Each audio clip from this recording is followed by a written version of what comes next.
Este programa es una presentación de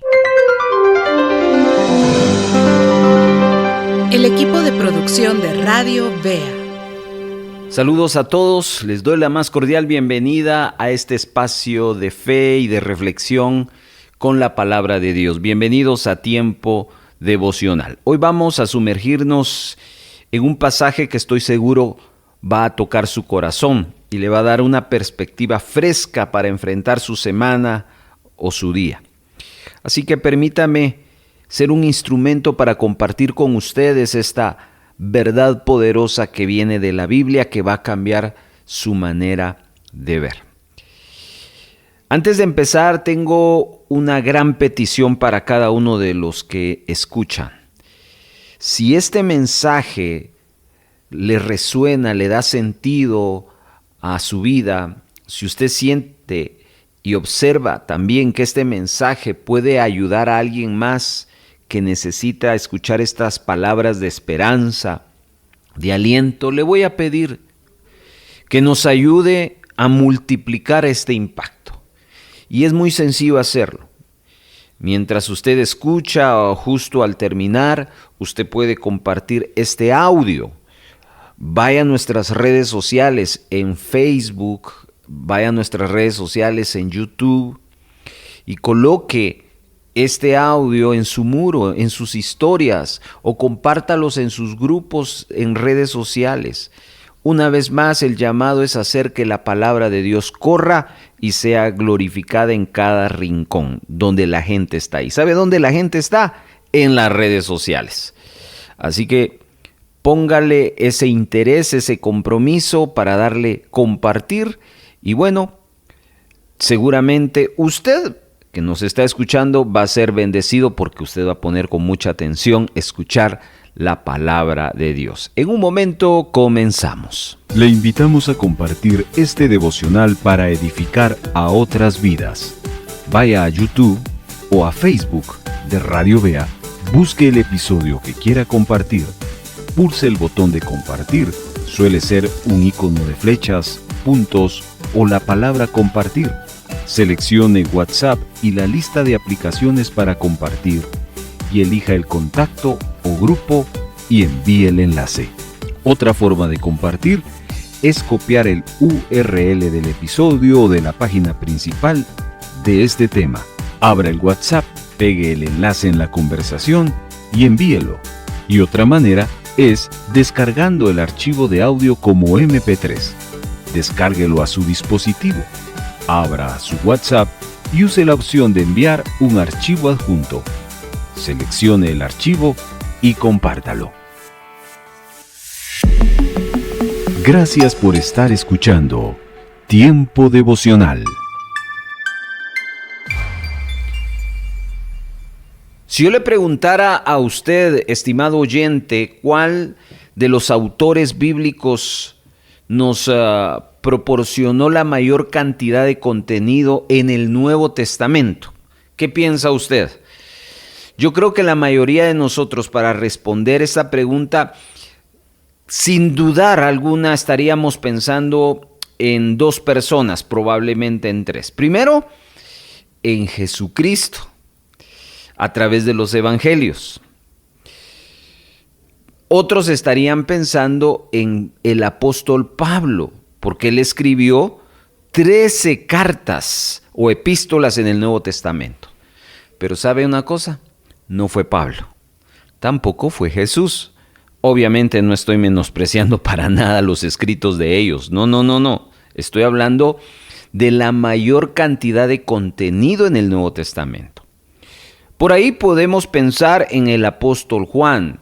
Él escribió un evangelio, escribió 3 epístolas y el Apocalipsis. Él es, hermano, él es el que nos proporciona la mayor cantidad de contenido. No fue él. No fue ni Pablo, no fue ni Juan. Un autor del Nuevo Testamento fue el que nos proporciona la mayor cantidad de contenido. Y él no era un apóstol. ¿Sabe qué era él? Era un gentil. No era ni siquiera un pastor. Era un médico.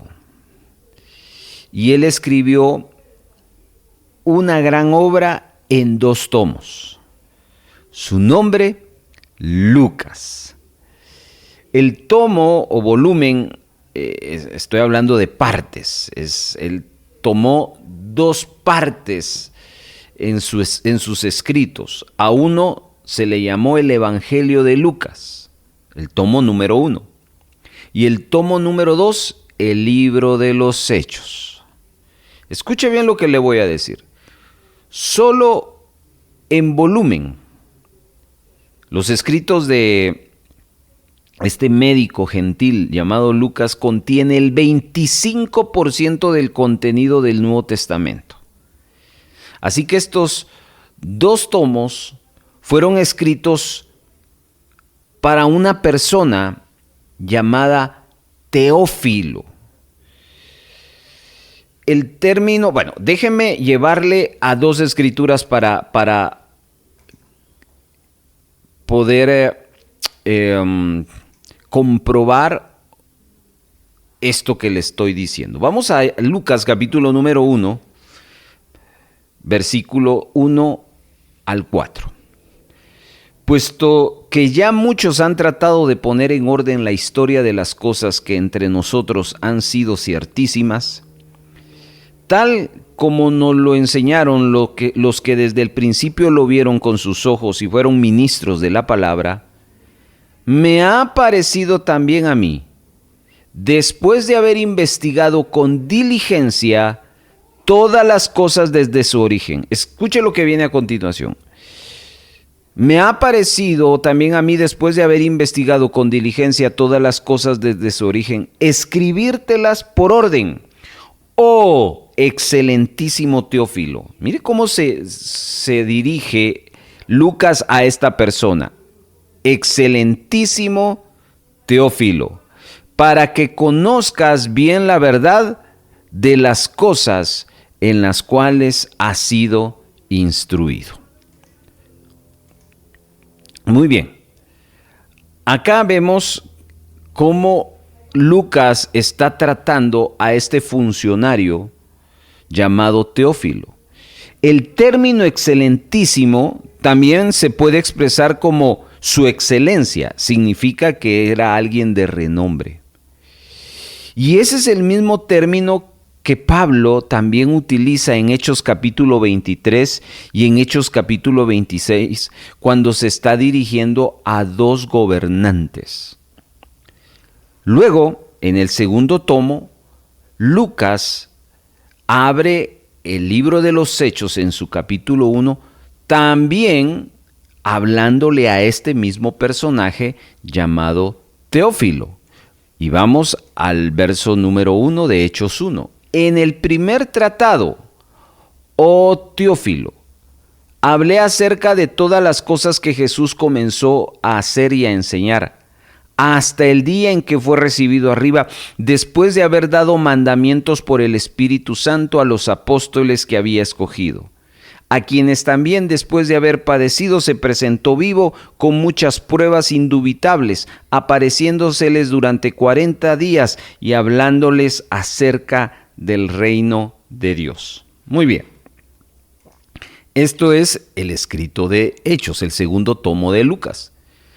A partir de ese punto, en este segundo tomo, Lucas muestra los detalles de la llegada del Espíritu Santo, la creación de la iglesia, la era de la iglesia o la dispensación de la gracia por medio de la iglesia y las actividades apostólicas.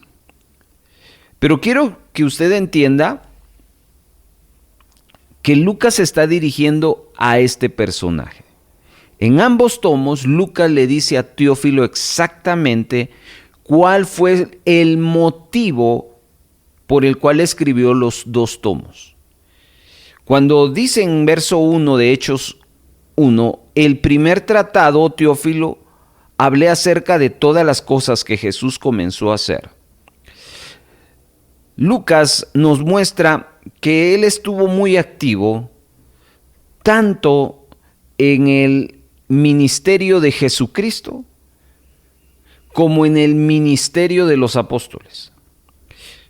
Por ejemplo, Lucas fue compañero de viaje del apóstol Pablo y se hace aparente porque lo que usted acaba de escuchar es una oración muy larga. O sea, esta introducción de Hechos capítulo 1 es algo muy realizado por Pablo. Al estilo paulino, Lucas lo está haciendo. Y la palabra clave de esta declaración de propósito que escribe Lucas es la palabra certeza. ¿Por qué? Porque él dice, para que conozcas bien, para que sepas la verdad precisa, para que tengas certeza de las cosas que te han enseñado. Entonces, Teófilo, no cabe duda, está recibiendo todos estos escritos y la intención de Lucas es que él tenga certeza, que él entienda bien y que comprenda con seguridad el Evangelio. Y aquí, mi amado hermano, nos topamos con una realidad que hoy en día lamento decirle que muchos cristianos carecen. Hay muchos cristianos de iglesia, hay muchos cristianos de cultos, hay muchos cristianos de a oídas, pero pocos de certeza. Pocos cristianos están entendiendo bien y están comprendiendo la seguridad del Evangelio. Así que Lucas nos va a mostrar en sus 2 tomos precisamente que sus escritos tienen ese propósito, crear convicciones. Entonces es una coincidencia que el nombre de este hombre sea Teófilo. ¿Sabe qué significa Teófilo? Teófilo significa amigo de Dios. Entonces, la verdad, este pasaje se puede aplicar a nosotros los creyentes hasta el día de hoy.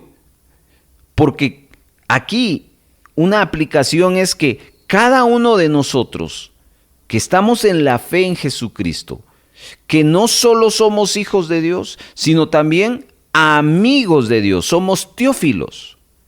Lucas quiere, escuche bien, que el creyente en esa relación con Dios desarrolle fundamento y que sus tomos, Lucas y Hechos, nos den la evidencia para que fortalezcamos nuestra fe durante esos tiempos inciertos. Él dice aquí que ha examinado los testimonios de testigos. Esto es Lucas. Él ha revisado las notas de las entrevistas con los apóstoles, ha entrevistado a muchos creyentes que vieron al Señor, que caminaron con Él, que lo oyeron predicar y realizar milagros. Volvamos a leer el texto, por favor, para que podamos entender lo que dice Lucas capítulo número 1. Tal como nos los enseñaron los que desde el principio lo vieron con sus ojos y fueron ministros de la palabra. Estos son los discípulos que más adelante fueron apóstoles. Verso 3 dice, me ha parecido también a mí, después de haber investigado con diligencia todas las cosas desde su origen, escribírtelas por orden. Miren qué importante ese orden. Ahora, verso 4 revela la intención de Lucas para Teófilo, para que conozcas bien la verdad de las cuales has sido instruido. O sea, no es solo saber la verdad, sino es saber bien la verdad. No es solo tener fe, sino es tener una fe fuerte. Así que él se ha comprometido, Lucas se ha comprometido con responsabilidad a hacer un trabajo de investigación en todos los escenarios donde estuvo Cristo. De hecho, cuando Lucas dice que buscó información de los testigos que desde el principio vieron las cosas con sus propios ojos, hermanos, él utiliza una palabra que no se encuentra en ningún lugar en el Nuevo Testamento. es la palabra autoptes. De esa palabra se origina una palabra que nosotros sí la conocemos, la palabra autopsia. ¿Sabe cuándo o dónde se utiliza esa palabra? Cuando los médicos forenses tienen que abrir a una persona que murió para ver de qué murió. Entonces no es algo superficial, es algo profundo. Y el doctor Lucas está examinando cuidadosamente el registro histórico, está recopilando, está ordenando las notas y está precisando todos los hechos y datos que él tiene, que ha investigado. Así que esa es otra faceta del cristianismo. El cristianismo no es solo oír y al oír decir amén. O sea, en un sentido sí, pero Lucas nos está demostrando que el cristiano es decir amén, pero también el cristiano es, voy a ver este mensaje, voy a revisarlo, lo voy a examinar cuidadosamente y vamos a comprobarlo. O sea, el cristianismo no es cerrar los ojos y dejar de pensar. No, el cristianismo, ¿sabe en qué consiste? Comprobar, analizar, hacer una autopsia de lo que usted escucha de un hombre, como lo que usted está escuchando hoy. Pero no es solo conmigo, es con todos los que utilizamos una plataforma, un micrófono. Deberíamos de oírlo y después hacer una autopsia de esas palabras, de esas frases y decir y analizar y comprobar las evidencias, los informes cuidadosamente. Y Lucas a eso se dedicó. Él dijo, voy a conocer a Jesús, pero él no solo lo conoció desde una perspectiva de fe, sino lo conoció desde su fundamento, su nacimiento, su vida, su muerte y su resurrección. Y él utilizó los dos tomos, Lucas y Hechos, para mostrarnos. Y también fue su trabajo que Dios lo tomó y nos lo regala en estos dos extraordinarios libros. Y eso es lo que Dios espera de sus hijos. Es un Dios que espera que sus hijos también investiguen, que también recopilen, examinen, que hagan una autopsia de todo lo que escuchan. Así que esto es como una introducción.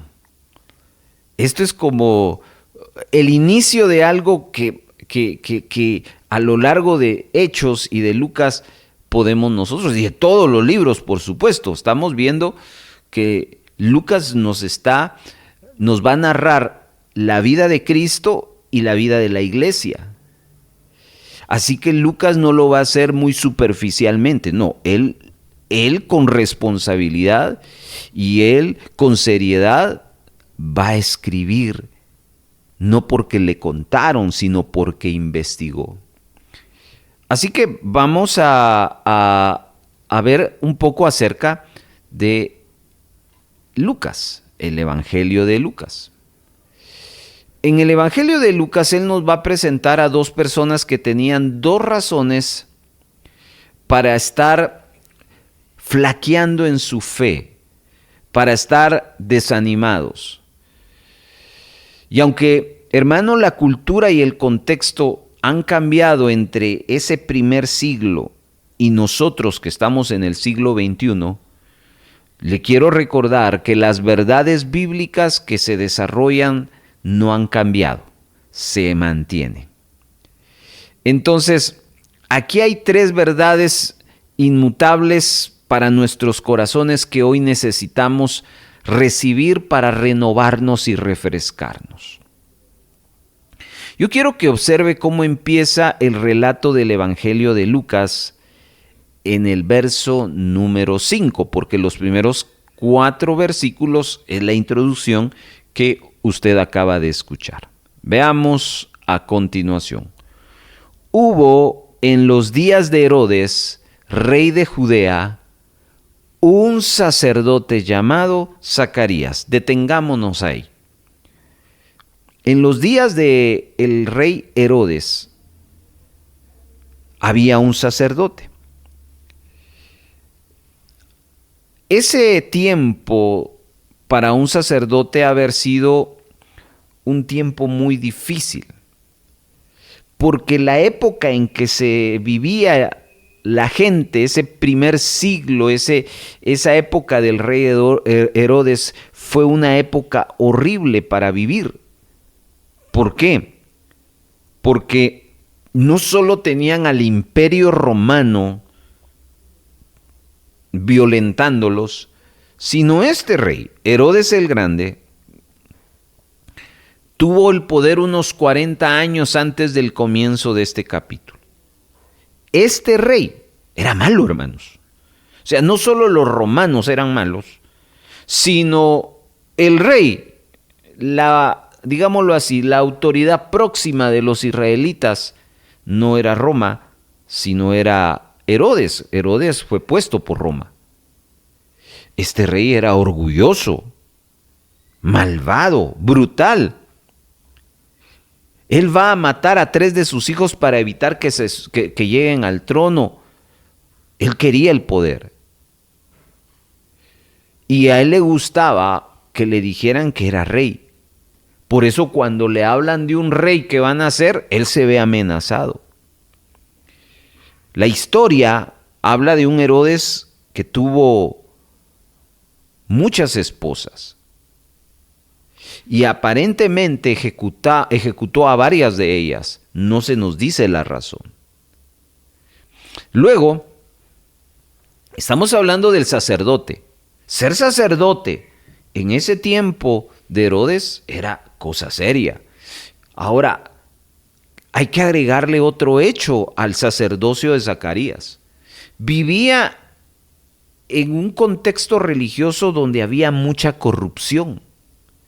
Ahí hay que añadir, hermano, que Zacarías tenía que lidiar con las tradiciones, porque muchos judíos habían creado sectas y estaban metidos dentro del círculo donde estaba Zacarías. Y la corrupción que había, la rebeldía que había en sus corazones, porque ya cuando nace Jesús, vemos con claridad, mis amados hermanos, los fariseos, los saduceos, los escribas, hombres que lo llegaron a matar. Entonces, en esos ámbitos, político y religioso, ese era el contexto en que Zacarías estaba. En otras palabras, vivir durante el reinado de Herodes era cosa seria. Y ser un sacerdote en un sistema corrupto, peor aún. Así que Lucas nos está presentando la escena para poder entender la vida de este hombre. El sacerdote Zacarías, allí en ese escenario, está tratando de seguir la verdad. Leamos otra vez el verso 5. Hubo en los días del rey Herodes, rey de Judea, un sacerdote llamado Zacarías, de la clase de Abías. Su mujer era de las hijas de Aarón y se llamaba Elizabeth. En esos días, estimados hermanos, el sacerdocio estaba formado por varios miles de hombres organizados en 24 divisiones. Todo eso usted lo puede encontrar en el libro de las Crónicas. Ellos servían en el templo durante una semana en diferentes momentos del año. Ahora el doctor Lucas nos está llevando a ver que Zacarías estaba en una división. ¿Cuál era la división? La división de Abías, lo que quiere decir que vivía fuera de Jerusalén.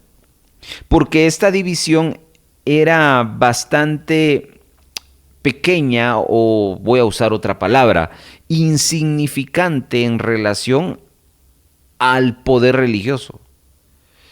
Es decir, Zacarías no pertenecía a la clase élite, no se codeaba con los grandes y famosos, no tenía influencia en ese mundo religioso.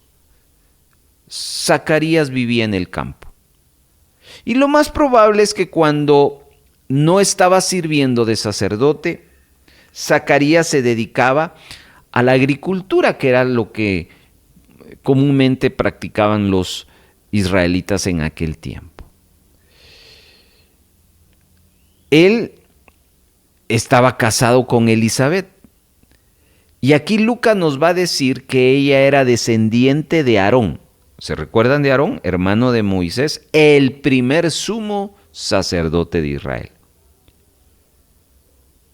Ahora el verso 6 nos da un dato importante, hermanos.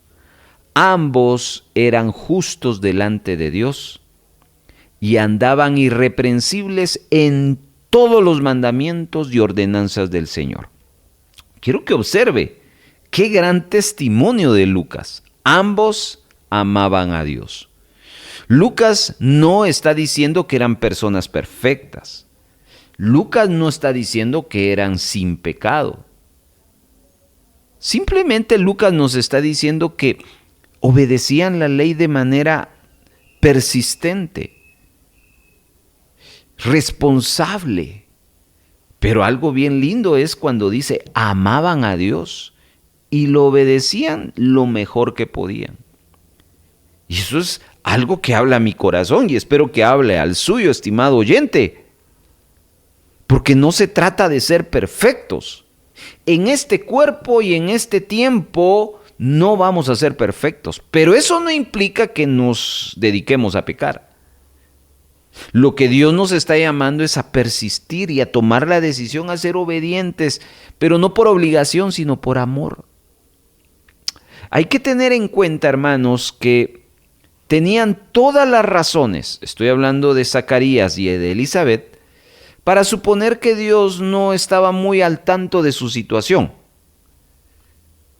porque Dios no les concedía aquellas promesas del pacto, pero eso no evitó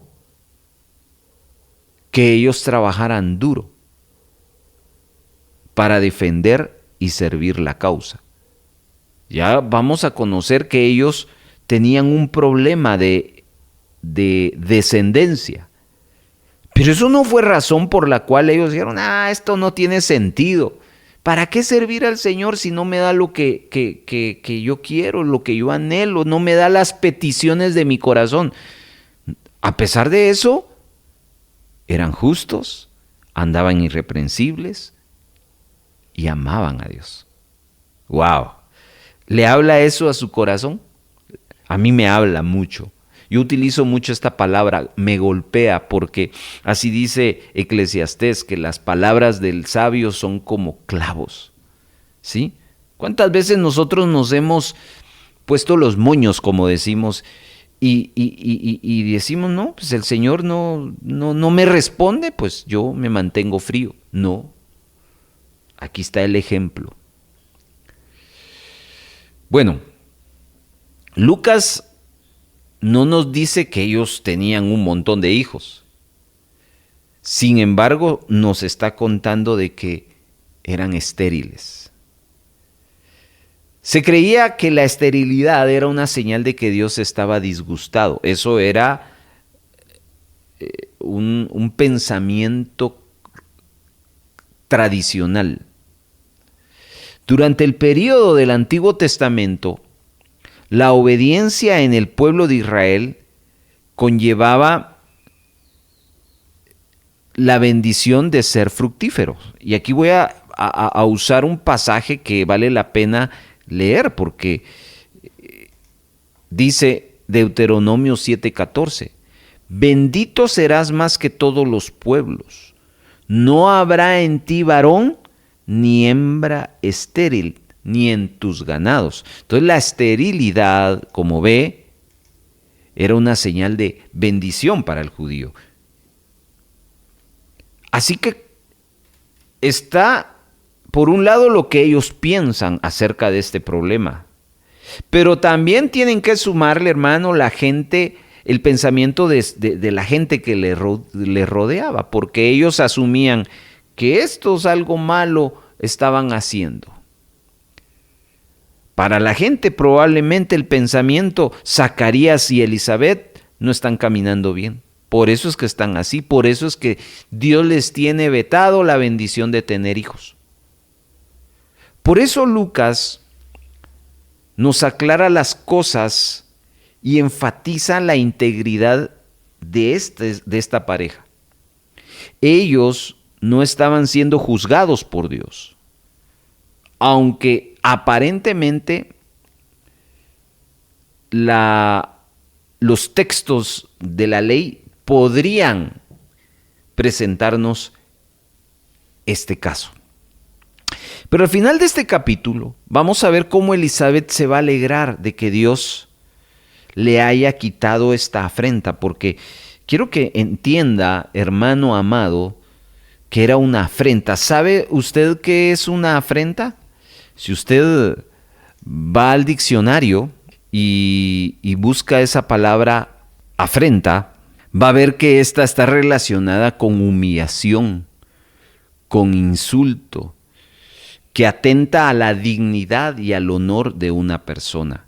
Y eso sentía Zacarías y también su esposa Elizabeth. Por desgracia, hermano, los rabinos habían enseñado la tradición legalista de que varias clases de personas no podían disfrutar de esa bendición con Dios. Y esto incluía no solo a hombres solteros, sino también a parejas que no tenían hijos. Esa era la afrenta. Así que ese es el trasfondo de esta pareja. Y ahora vamos a ir al verso número 8. Y vamos a observar algo muy interesante, mi amado hermano. Dice: aconteció que ejerciendo Zacarías el sacerdocio delante de Dios según el orden de su clase. Detengámonos ahí, por favor. Aquí vemos que Zacarías era contado con varios cientos de sacerdotes. Ya le comenté eso. Y le tocaba, según el verso 8, su semana de servicio. Y luego vamos al versículo número 9. Conforme a la costumbre del sacerdocio le tocó su privilegio de la semana para ofrecer incienso entrando al santuario del Señor. De esa era la forma como se desarrollaban. Pero yo quiero que entienda esto. Habían muchos sacerdotes. Habían aproximadamente 10,000 que servían en ese momento. Así que Zacarías está casi en la etapa final de su sacerdocio. Y es elegido entonces, como lo narra Lucas, para arrojar el incienso sobre las brasas calientes del altar dentro del lugar santo. Ese era su privilegio. Su privilegio era lanzar incienso sobre las brasas calientes. Una vez adentro, sin duda, él tuvo la experiencia de mirar los muebles, el candelabro, el pan y toda esa infraestructura que ofrecía el lugar santo. Los querubines de oro protegiendo el lugar santísimo. Era una experiencia extraordinaria. En ese momento, Zacarías está representando al pueblo de Israel y trae las oraciones de la nación a través del dulce aroma de incienso que está él ofreciendo. Y nos acercamos al verso 10. Y toda la multitud del pueblo estaba afuera orando a la hora del incienso. Note que ahí él representaba al pueblo. Era un sacerdote humilde, que había servido fielmente al Señor junto con su esposa. Y en ese momento aparece el versículo número 11. En medio de ese ambiente de adoración, se le aparece un ángel del Señor, dice el verso 11, puesto en pie a la derecha del altar del incienso. Y se turbó Zacarías al verle y le sobrecogió temor.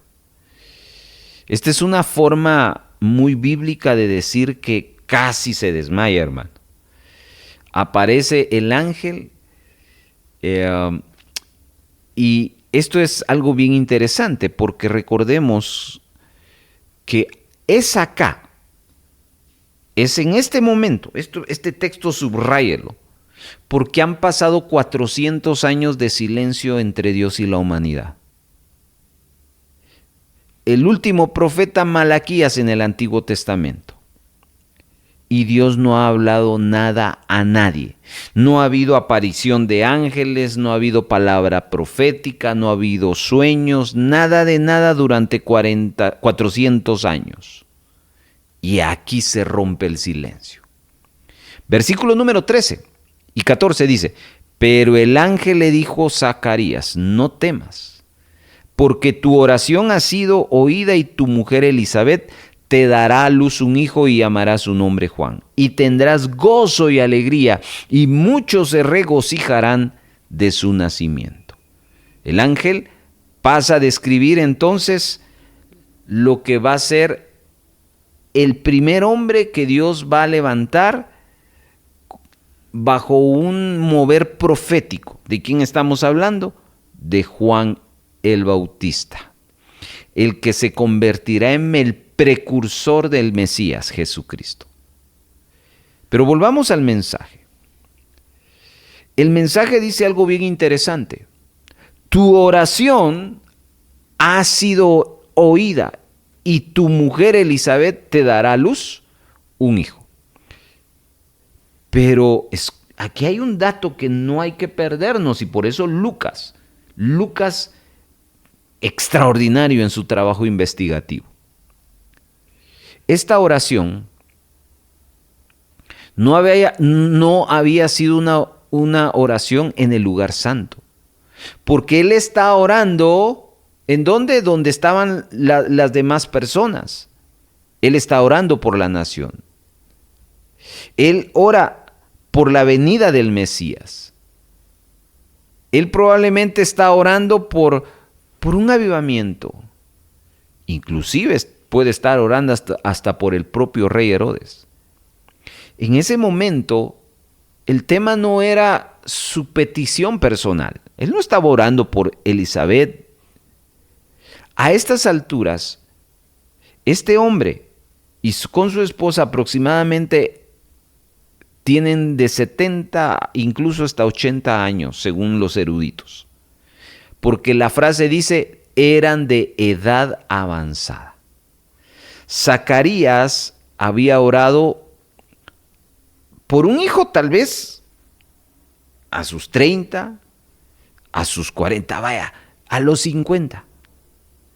Pero a los 80, muy probablemente ya su oración no era esa. Y han pasado muchos años, póngale usted 30 años, 40 años. Y ya su oración no era, dame un hijo, Señor. Su oración era otra temática. Ya ellos quizás habían preparado aquella cuna, aquel lugar para el bebé, eso ya no existía. Ya ellos habían entrado a un consuelo. Pero se aparece el ángel de Dios y le dice, ¡hey! Yo no me he olvidado de tu oración. Yo ya había escuchado tu oración hace 50 años, hace 40. Yo conozco el anhelo y el dolor que sienten. Y eso es maravilloso, hermano. Saber que Dios no ignora nuestras oraciones. Que un hombre y una mujer puede desistir y dejar de pedir porque dice, no, ya no me contestó el Señor, pero es que no es el momento oportuno. ¿Cuántas veces hemos nosotros caído en esa desesperanza porque no hemos encontrado respuestas a una oración? Quizás han pasado meses, años, y usted dice, no, pues ya, esto no creo que ya es pasado. Yo ya sé que no es la voluntad de Dios. Déjeme entonces expresarle una verdad.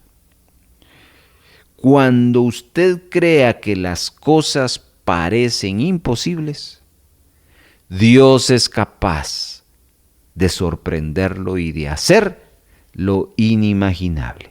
Y quiero que mire a Zacarías.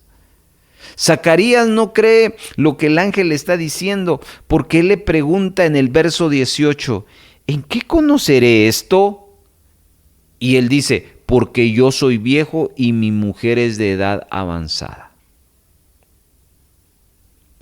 Zacarías menospreciaba su cuerpo y también menospreciaba el cuerpo de su esposa.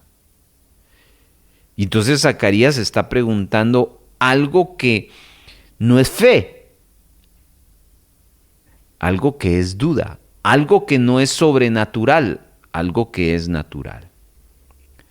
Por cierto, más adelante María le va a preguntar lo mismo al ángel Gabriel. ¿Cómo va a ser esto? Pero no es la misma intención.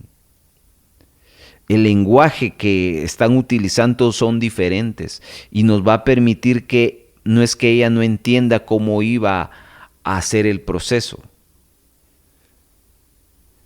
Pero Zacarías, si realmente más que entenderlo, no lo está creyendo.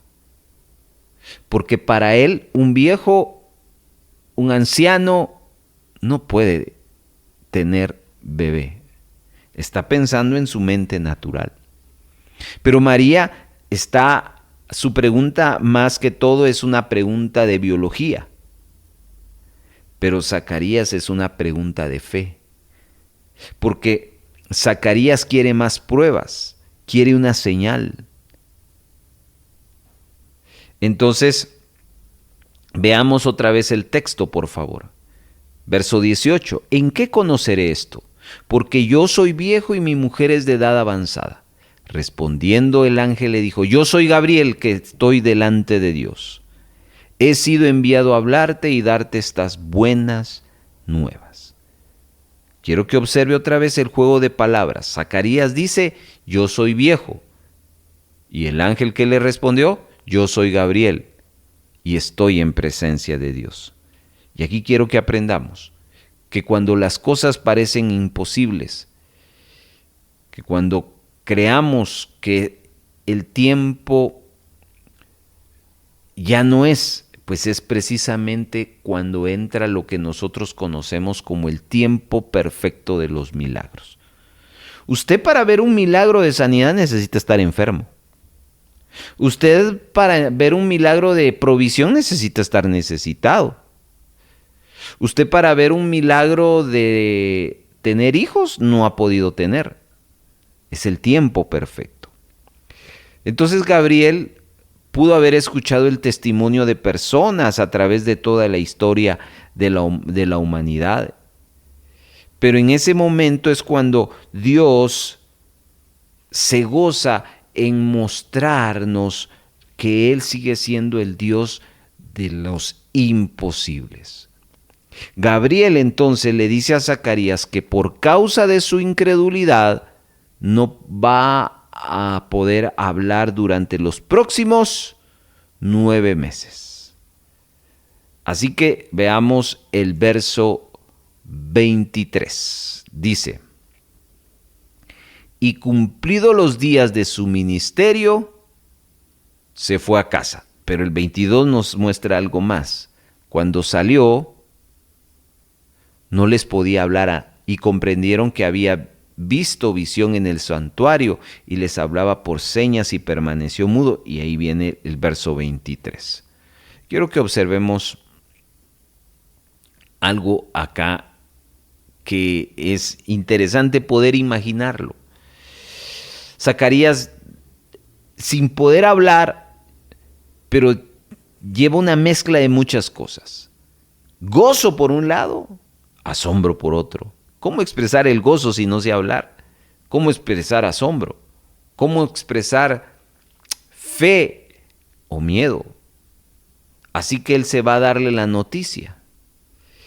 Y llega con su esposa e intenta decírselo, pero las palabras no le salen. Así que ella probablemente piensa que pues ya le visitó el Alzheimer. Lucas no nos da ese detalle, sino nos lleva hasta el día de la concepción. Entonces, Lucas nos lleva al versículo 24.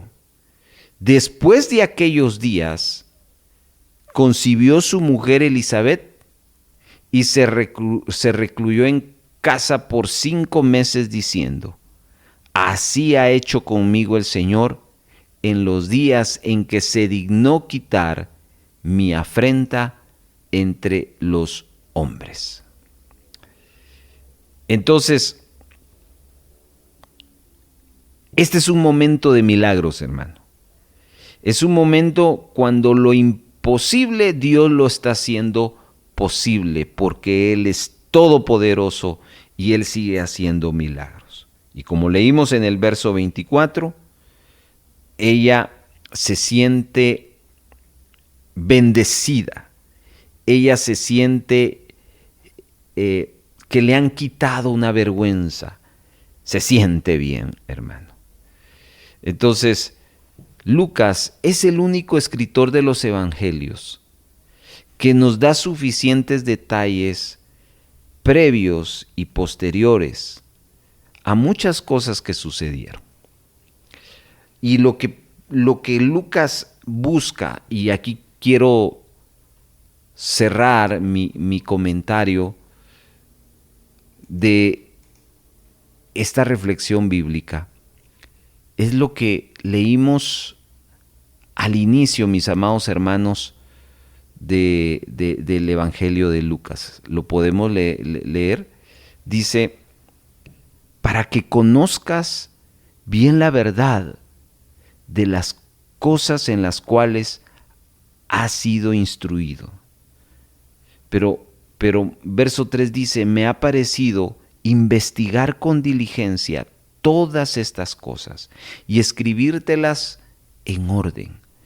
Hermano, una vez más apelo al hecho de que Lucas busca fortalecer nuestra fe yendo a la palabra, yendo a las verdades, yendo a lo que el Señor nos pide, porque del oír viene la fe, y la fe viene de la palabra de Dios. Entonces Lucas, al relatarnos estos acontecimientos, nos está llevando a creer que todavía los milagros existen, porque de eso se trata el Evangelio.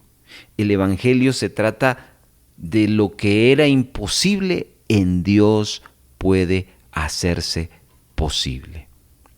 Y yo quiero cerrar con un escrito del apóstol Pablo que está en Colosenses capítulo 4 versículo 14. Allí dice: os saluda Lucas, el médico amado. Este hombre llegó a impactar, Lucas, a una generación con sus escritos y con sus investigaciones. Y Pablo lo llegó a amar porque Lucas era detallista. Y él lleva esa comisión de despertar, no la curiosidad del cristiano, sino la necesidad de meterse a crear convicciones en su fe. Así que hoy quiero animarle, mis amados hermanos, a que tome muy en cuenta el llamado de Lucas de ser gente que sí digamos amén a la palabra, pero que recopilemos, que investiguemos, que examinemos, que hagamos una autopsia de lo que escuchamos, porque eso lo que va a provocar es que en su fe se empiece a ver las manifestaciones sobrenaturales de parte de Dios.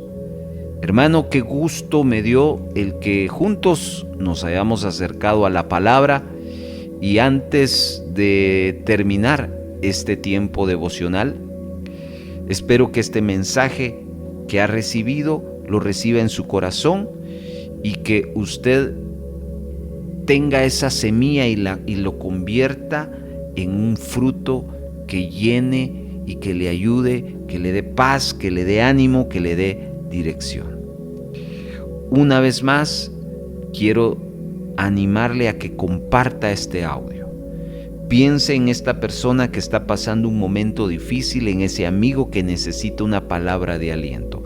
Sea el canal de bendición. Y solo al terminar, vaya a nuestras redes sociales y comparta a más de alguien este mensaje, porque juntos podemos llevar las buenas nuevas donde está la gente, en las redes sociales. Gracias por escuchar y sobre todo gracias por ayudarnos a predicar con un simple clic. Que Dios le bendiga y nos escuchamos en el próximo devocional. El anterior programa fue una presentación de el equipo de producción de Radio Vea. Le invitamos a compartir este devocional para edificar a otras vidas. Vaya a YouTube o a Facebook de Radio Vea, busque el episodio que quiera compartir, pulse el botón de compartir, suele ser un icono de flechas, puntos o la palabra compartir. Seleccione WhatsApp y la lista de aplicaciones para compartir y elija el contacto o grupo y envíe el enlace. Otra forma de compartir es copiar el URL del episodio o de la página principal de este tema. Abra el WhatsApp, pegue el enlace en la conversación y envíelo. Y otra manera es descargando el archivo de audio como MP3. Descárguelo a su dispositivo. Abra su WhatsApp y use la opción de enviar un archivo adjunto. Seleccione el archivo y compártalo.